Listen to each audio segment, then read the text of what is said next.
সেই 7 জন ব্যক্তি কারা কারা, যাদের জন্য ফেরেশতারা দোয়া করে আমরা জেনে নিই।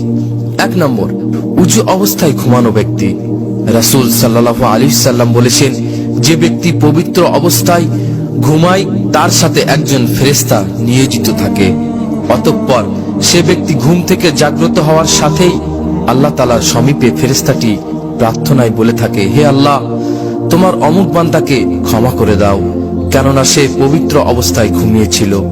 2 নম্বর, সালাতের জন্য মসজিদে অপেক্ষারত ব্যক্তি।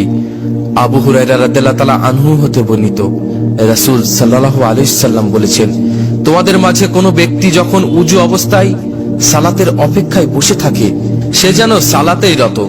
তার জন্য ফেরেশতারা দোয়া করতে থাকে, হে আল্লাহ, তুমি তাকে ক্ষমা করো, হে আল্লাহ, তুমি তার প্রতি দয়া করো। 3 নম্বর, প্রথম কাতারে সালাত আদায়কারী।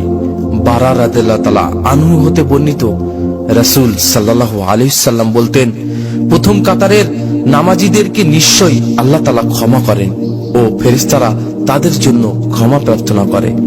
4 নম্বর, রাসূল সাল্লাল্লাহু আলাইহি সাল্লামের প্রতি দরুদ পাঠকারী।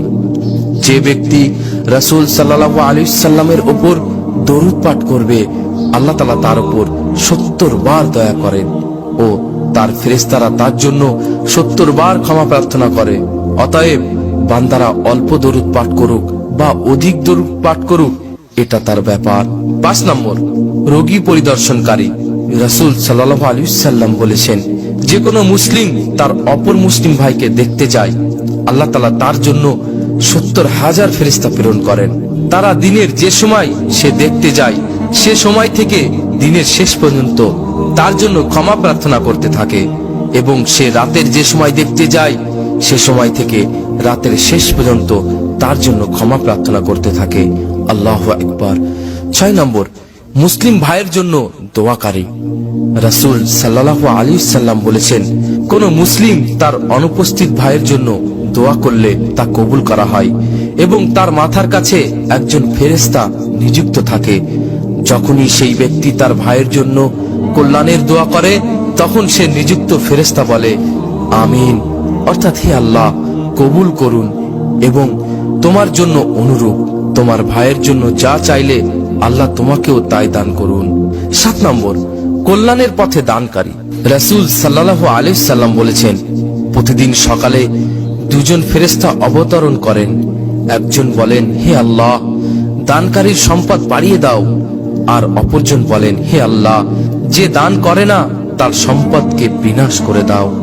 তাহলে বন্ধুরা, আমরা এই 7 ব্যক্তির মধ্যে কি পড়ব না? অবশ্যই। এই 7টি কাজ যদি আপনি করেন, আপনার জন্য ফেরেশতারা আল্লাহর কাছে সব সময় দোয়া করতে থাকেন, আর ফেরেশতাদের দোয়া আল্লাহ তাআলা কবুল করে থাকেন। তাই আমাদের উচিত এই 7টি নিয়ম মেনে চলা, যাতে করে ফেরেশতারা আমাদের জন্য সব সময় দোয়া করতে থাকে। আমরা যাতে ছোট ছোট গুনার কারণে যদি জাহান্নামে গ্রেফতার হয়ে যেতে হয়, তাহলে এই ফেরেশতাদের দোয়ায় আমাদের ছোট ছোট গুনাহগুলোকে আল্লাহ তাআলা ক্ষমা করে দেবেন।